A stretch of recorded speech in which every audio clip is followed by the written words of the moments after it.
in mind. To truly understand burnout, it helps to clarify what it isn't. These things can be part of burnout and contribute to it, but do not cause it and are not the same as. Plot twist. Burnout often gets mistaken for half of the mental health dictionary, and that can be for a variety of reasons. First up is compassion fatigue. This happens when you give so much of yourself to others that you forget to leave anything on your own plate. It drains you mentally, physically, and emotionally. You jump the fence. We'll unpack that metaphor in all its glory later in the course. It's not about being weak or uncaring. It's about caring so deeply for so long that your internal harmonies get drowned out by everyone else's needs. When the giving outweighs the restoring, compassion fatigue isn't far behind. Next up is secondary or vicarious trauma. This is what happens when you hear someone else's trauma story so vividly that your mind starts playing it like it's your own. For example, you might imagine yourself in their situation or even dream about it. Your brain hits download on things it never even asked for. Even though the trauma didn't happen to you, your nervous system can still respond as if you lived it. Over time, these emotional echoes create their own kind of internal dissonance. You're at conflict with yourself in one way or another. Next is moral injury. Moral injury is the wound that forms when something violates your deepest sense of right and wrong. Whether you witnessed it, did it, or couldn't stop it, it's a blow to your conscience, your compass, and your core values all at once. This isn't a small crack. It's the kind of internal discord that makes your soul wince. More injury can haunt your decisions, your sense of identity, and your emotional well-being long after the moment has passed. Next is empathic distress. This is when you feel someone else's pain so intensely that your brain hits the retreat button. It's a strong self-protective response that makes you want to withdraw to avoid emotional overload. Instead of fueling compassion, empathic distress can cause emotional shutdown, like your inner harmony getting hijacked by somebody else's sorrow. It's a sign that your empathy is working overtime without rest breaks. So as you can imagine, these can feel a lot like burnout, but they are truly unique and must be addressed in their own way. So then, what does burnout look like in real life? Let's break it down. Remember, burnout doesn't whisper once you reach the front line. It plays itself across your whole system like an off-key trumpet section and destroys your armor like rust. Remember the three dimensions: emotional exhaustion, decreased professional efficacy, and negativity about your work. That is key. We're going to go through some symptoms. Think of these like your body sending SOS signals in surround sound. It is different for each person, so awareness is key. Here are some physical symptoms: gastrointestinal issues, headaches, disturbed sleep, changes in appetite, increased blood pressure. And some emotional symptoms are brain fog, increased depression, increased anxiety, forgetfulness, increased anger or frustration, and or irritation. Behavior symptoms: anger outbursts, increased substance use, hitting the snooze button, procrastination, and missing deadlines. You may be making a skeptical face or saying to yourself, these sound like a lot of things, and it could be burnout, and it could not be. And I will say you are absolutely correct. The issue is whether or not those changes are caused due to your experience at work.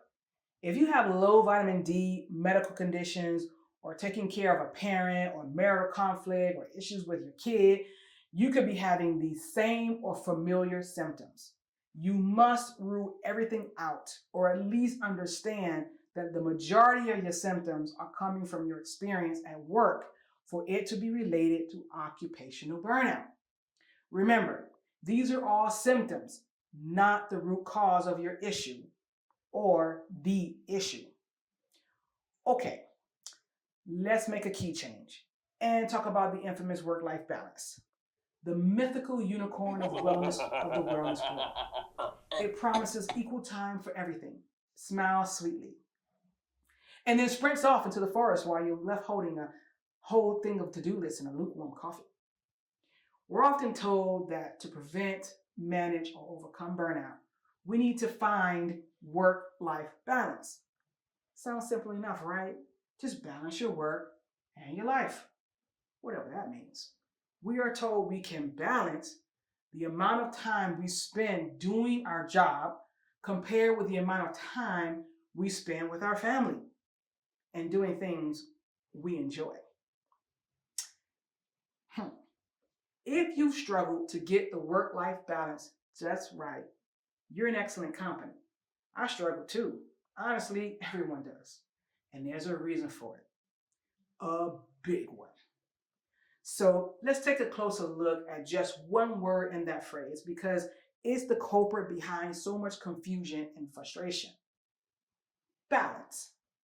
The term balance dates all the way back to the 14th century, which already tells you something because anything that old is usually either a classic, not a bad thing, or completely outdated. And in this case, it's a little bit of both.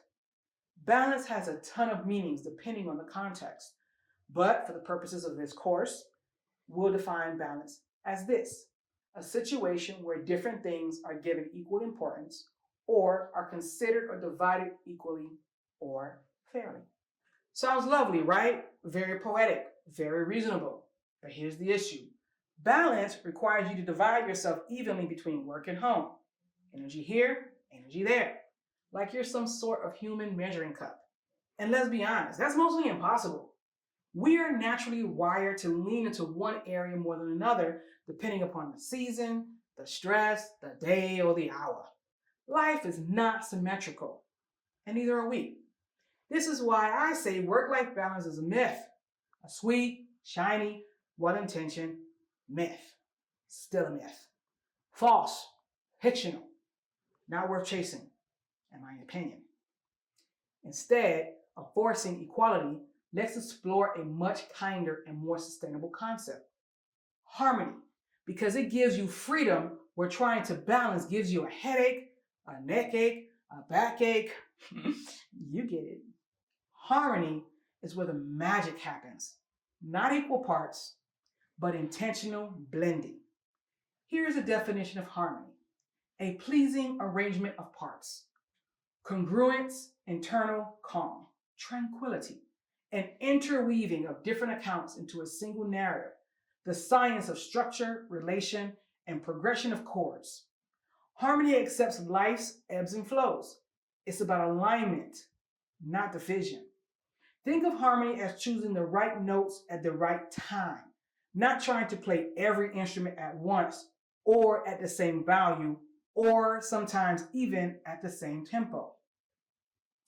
Here's the concept: living life in a way where you incorporate or integrate work, family, social stuff, finances, etc., in a way you don't feel overwhelmed. Things harmonize. It's about trying to determine what you can add to your life or need to take away to feel, think, and do your best. Let's ground this concept with a quote that captures the heart. If you can create harmony in your own life, this harmony will enter into the vast world. Inner harmony radiates outward. Your personal alignment influences your relationships, work, and your environment. One person's harmony can shift an entire space. Now that we understand harmony, let's meet the framework that will support you in creating it.